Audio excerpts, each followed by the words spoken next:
Hai, Assalamualaikum. Terima kasih sudah klik video ini. Kita akan kembali sharing, membahas kasus-kasus, masalah-masalah yang terjadi di tengah masyarakat. Tentu tujuannya adalah supaya kita lebih mawas diri, lebih berhati-hati, dan tentunya agar kita terhindar dari masalah ataupun juga kasus-kasus tersebut. Kita akan kembali mengulas tentang peristiwa penembakan terhadap bos rental mobil yang terjadi beberapa waktu yang lalu.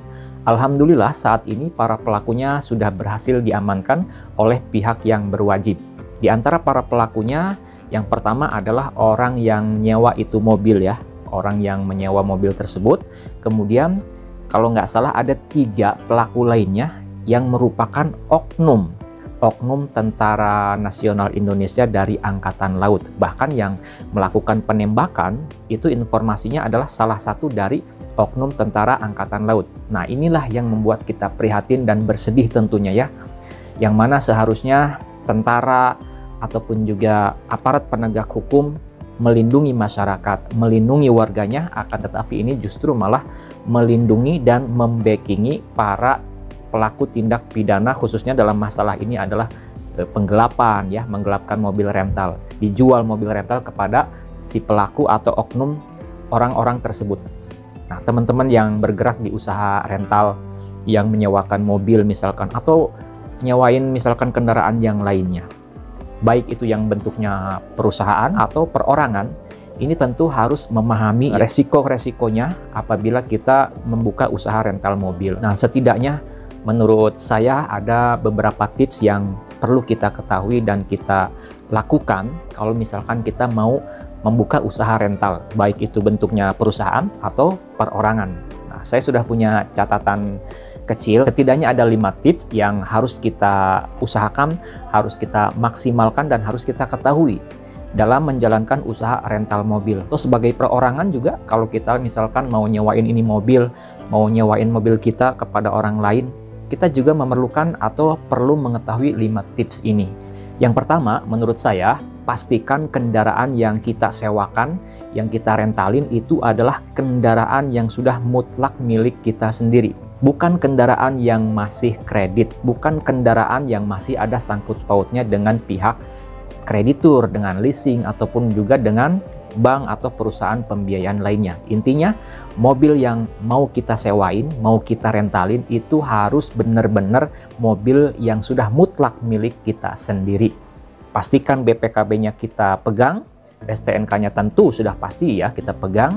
Intinya mobilnya jangan mobil leasing, jangan mobil yang masih kredit kita rentalin. Nah, itu resikonya double teman-teman.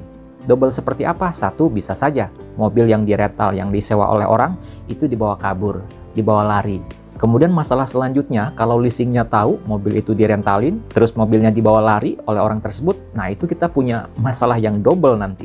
Ya, jadi yang pertama pastikan kendaraan yang akan kita sewakan atau yang mau kita rentalin itu harus sudah mutlak milik kita pribadi. Ya, yang kedua, teman-teman, menurut saya mintalah dokumen-dokumen identitas pribadi dari si calon penyewa secara lengkap. Minta fotokopi KTP, kemudian juga identitas dirinya harus lengkap. Harus kita minta itu, supaya kita tahu siapa nih orang yang mau nyewa mobil kita. Karena kalau usaha rental atau usaha sewa mobil, tentu yang nyewa mobil itu kan macam-macam orangnya ya. Tidak semuanya kita kenal pastinya. Oleh karena itu, pastikan kita meminta data identitas lengkap dari calon penyewa. Juga minta fotokopi dokumen identitas dari si calon penyewa tersebut. Itu yang kedua. Yang ketiga, buatlah perjanjian yang resmi. Buat perjanjian hitam di atas putih. Perjanjian sewa menyewa kendaraan atau perjanjian rental mobil. Tuangkan di situ identitas para pihaknya. Penyewanya siapa, identitas lengkap, kemudian poin-poinnya seperti apa, kesepakatannya seperti apa, ketentuannya seperti apa, tuangkan di situ. Kemudian tanda tangani oleh si calon penyewa di atas materai, dan bila perlu harus ada 2 saksi yang menandatangani surat perjanjian tersebut. Karena itu sebagai acuan juga, kalau misalkan terjadi masalah di kemudian hari, kita punya pegangan. Orang yang menyewa tersebut bisa kita gugat secara perdata kalau merugikan, atau misalkan kalau menggelapkan, juga kita punya data, punya bukti bahwa kendaraan tersebut disewa oleh orang yang membawa mobil kita tersebut. Kemudian yang keempat, menurut saya teman-teman pasanglah perangkat keamanan di kendaraan kita tersebut. Bisa menggunakan GPS misalkan, dan usahakan perangkat keamanan kendaraan kita itu tidak hanya satu perangkat. Misalkan GPS nih, pasanglah GPS lebih dari satu, bisa 2 ataupun 3. Karena dari kasus kemarin yang penembakan bos rental itu juga mereka kendaraan yang disewain itu ada 3 GPS.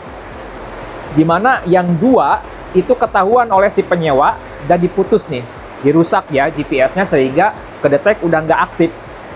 Tapi karena GPS-nya ada 3 dan yang satu lagi nggak ketahuan mungkin oleh si penyewa ini, sehingga masih aktif dan masih bisa didetek di mana keberadaan mobil tersebut.